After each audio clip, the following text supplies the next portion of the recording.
Teman-teman, sebelum nonton jangan lupa ya, klik like, subscribe, and share.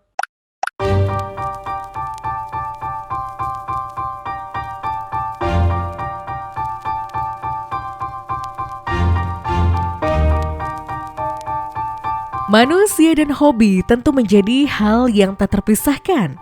Dalam program People and Hobbies kali ini, kami akan mengulas selebritis, selebgram, public figure, komunitas, ataupun individu yang memiliki hobi unik, lucu, dan tentu saja menginspirasi. Siapa saja mereka dan apa saja kegiatan yang dilakukannya? Temukan jawabannya hanya di People and Hobbies, spesial Hari Musik Nasional.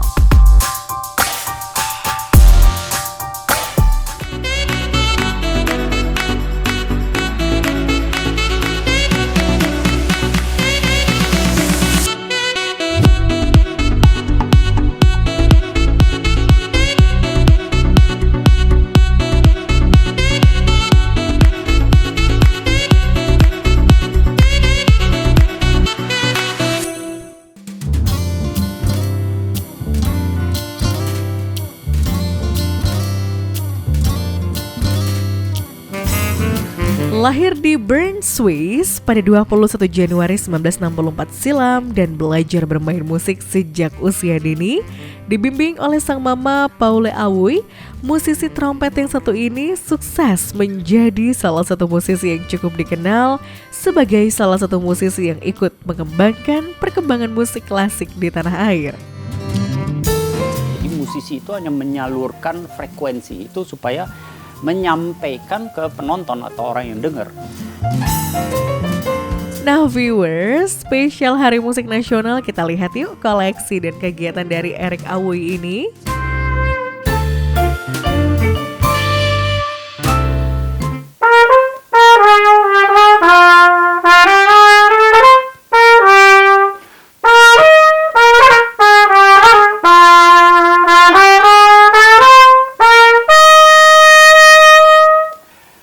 Halo viewers, saya Eric Awoy, saya salah satu pemain trompet musisi di Indonesia.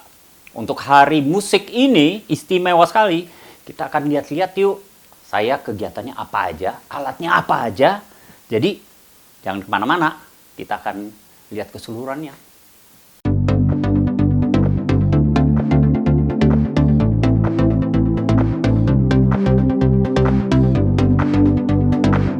Nah ini trompet, cara mainnya sebenarnya gimana? Soalnya kalau saya tiup, dipencet-pencet, nggak ada bunyinya.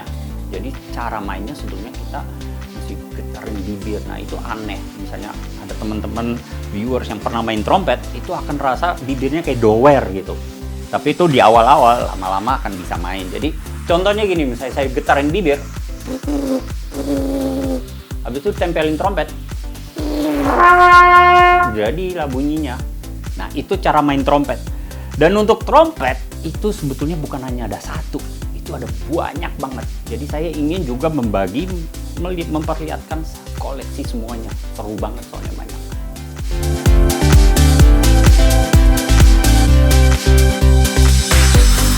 Kalau saya seringnya main klasik. Jadi trompet yang saya pegang ini, yang trompet in bass, biasanya yang umum. Tapi yang khususnya ini untuk main klasik. Jadi suaranya lebih bulat nih, saya contohin dikit. Jadi bulat, lebih empuk.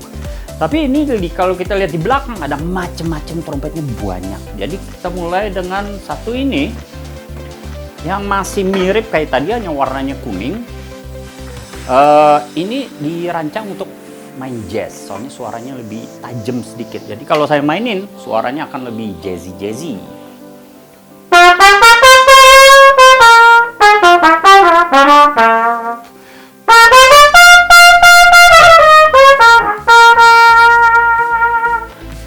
Nah itu lebih jazz dan suaranya juga lebih tajam ya. Jadi emang sifat alatnya akan bikin begitu, jadi enak untuk main jazz. Nah selain itu, ada yang di sini lebih kecil, ada yang macam-macam. Jadi ada ini yang trompet in C. Kenapa in C? Soalnya kalau saya main do, ini bunyinya do, sementara yang sebelumnya in bass. Ini untuk klasik juga, suaranya beda lagi. lebih apa ya, brilliant namanya, lebih hadir gitu.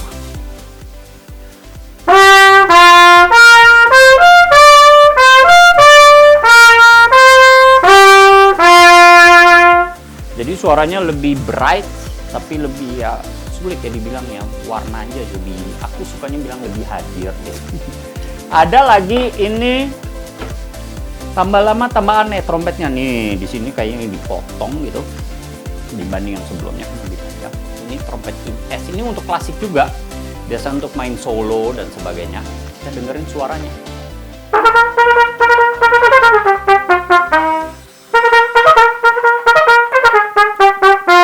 Jadi udah beda, lebih enteng lagi. Nah, kalau kita ngomong lebih enteng, ada lagi yang lebih enteng lagi. Nah, ini salah satu favorit saya, kecil, soalnya di bawahnya lebih enteng, nggak perlu berat-berat. Ini namanya trompet piccolo. Piccolo bahasa Italia artinya kecil. Jadi memang lebih kecil ya. Coba kita lihat banding yang tadi sebelumnya tuh, wow, kayak apa, bayi ya, piccolo. Nah, kalau saya tiup bunyinya ini sangat brilliant, cemerlang. Nah, itu dia.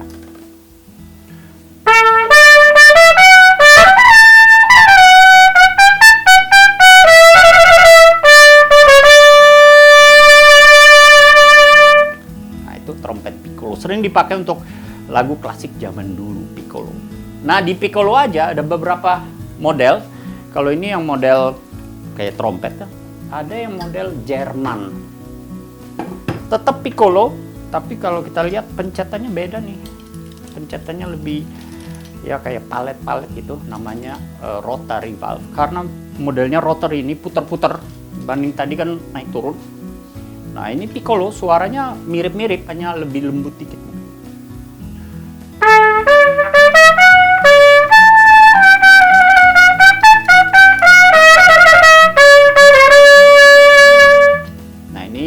Piccolo tapi stylenya modelnya model dari Jerman. Habis itu ada lagi yang kita sebut cornet. Nah, ini kalau lihat kayak diputar lebih banyak, cornet. Nah, cornet ini saya suka sekali suaranya, soalnya sangat empuk banget.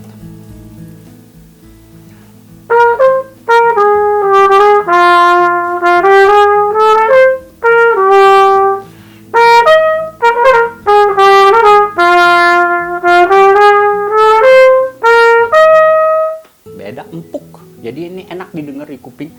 Jadi semua orang biasanya nggak tutup kuping gitu. Ada satu lagi, nah ini juga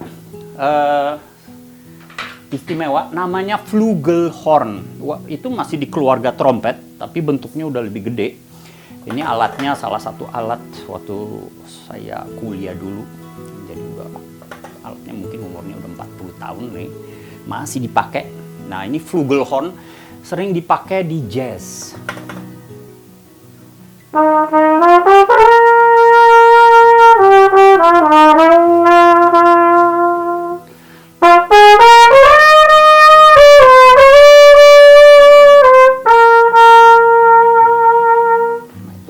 Kan suaranya jadi merdu, jadi kayak galau-galau gitu, melankolis, itu flugelhorn. Nah, itu semuanya koleksinya. Jadi kalau dari klasik, ada untuk jazz, ada untuk main klasik zaman dulu yang piccolo kecil, ada cornet yang enak untuk merdu suaranya, dan flugelhorn enak untuk main jazz.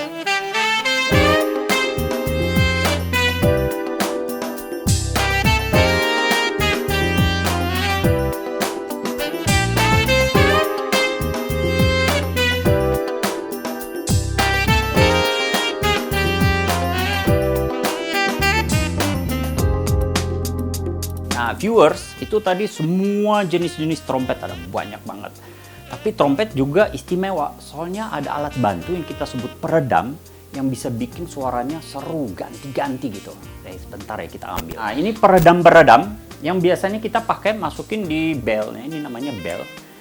Ini satu namanya straight, karena lurus, masukin aja, nah bunyinya berubah langsung.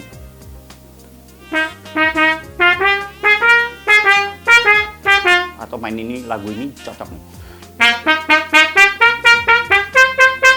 Itu pakai straight mute. Kalau ada satu namanya bowl. Bowl itu kayak piring, mangkok ya. Mute mangkok bahasa Indonesia, tapi kita kenalnya mute bowl atau cup mute. Nah, kalau saya main lagu yang sama,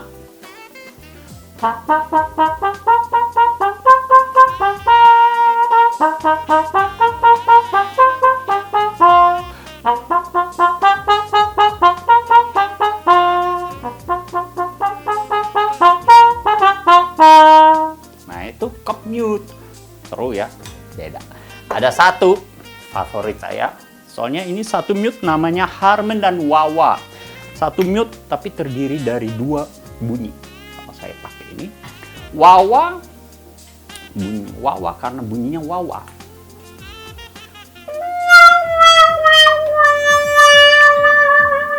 Nah, pasti pernah dengar ini ya. Nah, itu Wah-Wah. Jadi bisa main lagu, jangan hanya Wah-Wah, bisa main nah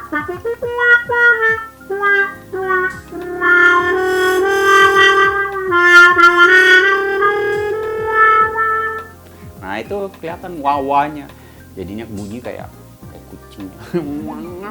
Nah kalau ujungnya dicabut jadi suara lain lagi. Ini jadinya namanya harmon mute. Kenapa harmon? Bunyinya kayak harmonika.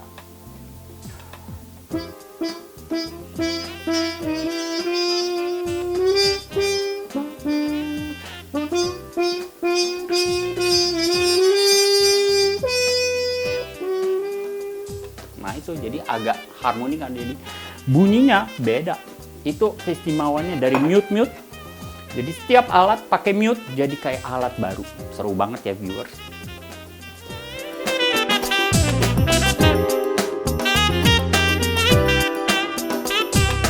Jadi kenapa memilih trompet ya? Soalnya itu benar pertanyaan yang dulu banyak orang mempertanyakan waktu kita mundur 30-40 tahun lalu. Oh si Erik mau belajar musik. Belajar apa? Trompet. Hah? Orang bilang kok trompet? Bukan biola kek, piano kek, kok trompet gitu. Nanti mau kerja di mana? Yang ABRI gitu. Ngomongnya begitu kan. Nah pas mulai di trompet itu sebetulnya ada keuntungan sih sebetulnya. Jadi waktu saya mulai kan main band masih umur 13-14 masih SMP, ngeband biasa sama teman-teman ngeband. Wow, main gitar, main bass apa aja gitu, seru-seru. Terus pada satu saat ada lagu yang lagi ngetop zaman itu, temenku bilang, "Erik, belajar dong itu alat itu, jadi kita bisa main di band." Terus saya tanya, "Apa itu alatnya?" Dia bilang, "Itu trompet."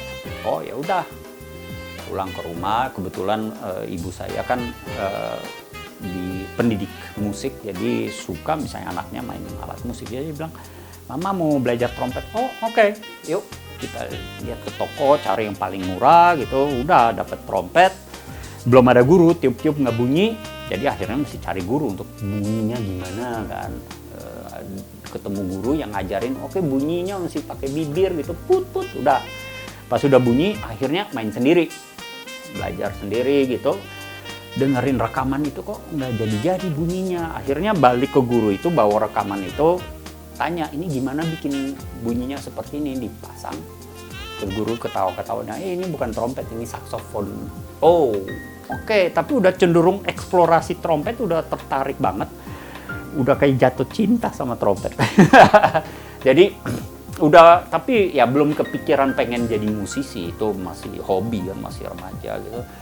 Dan 2 tahun 3 tahun ada kesempatan belajar musik, ya di situ masih kepikiran sampingan. Waktu itu pengennya jadi engineer, pengennya jadi bikin pesawat terbang. Jadi kayak almarhum B.J. Habibie. Pengennya bikin pesawat. Jadi hobi dari kecil juga bikin pesawat dari kayu, terus lempar-lempar terbang. Begitu sampai sekarang masih bikin pesawat. Tapi pas sudah mulai main musik, lama-lama kok jadi lebih tertarik. Akhirnya main musik. Jadi itunya main musik pakai trompet, keuntungan atau kesalahan tapi cocok-cocokan gitu. Jadinya sampai sekarang masih main trompet.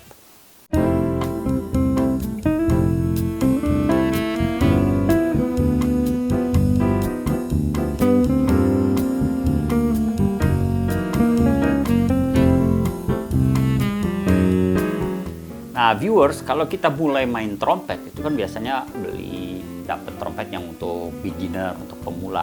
Nah, saya dulu juga begitu, beli trompet yang khusus untuk pemula. Nah, itu masih disimpan, ini udah 40 tahun, kayaknya lebih dari 40 tahun. Kita lihat yuk. Nah, ini case-nya masih original case-nya. Kita lihat yuk dalamnya, ini trompet tahun 77 waktu itu. Nada-nada pertama, bunyi-bunyi pertama yang saya bisa mainnya ini. Tapi karena udah tua, bagian-bagiannya solderannya lepas-lepas. Jadi ini bagus sih untuk belajar trompet, dibuatnya dari mana, gimana. Jadi ini dulu pertama kali dapet trompet ini, kesannya ini barang wah. Soalnya kan kita udah impian pengen main trompet karena hanya lihat di TV atau lihat orang lain main, terus pertama kali bisa pegang itu kesannya gitu. Terus biasa coba tiup-tiup nggak bunyi. Soalnya nggak tahu cara bikin bunyi di trompetnya. Akhirnya ada guru yang ngajarin, akhirnya bisa. Tapi sampai sekarang ya ini berkesan sekali, setiap kali pegang ini ingat pertama kali tiup dan bunyinya wet gitu. Jadi ya trompet pertama saya.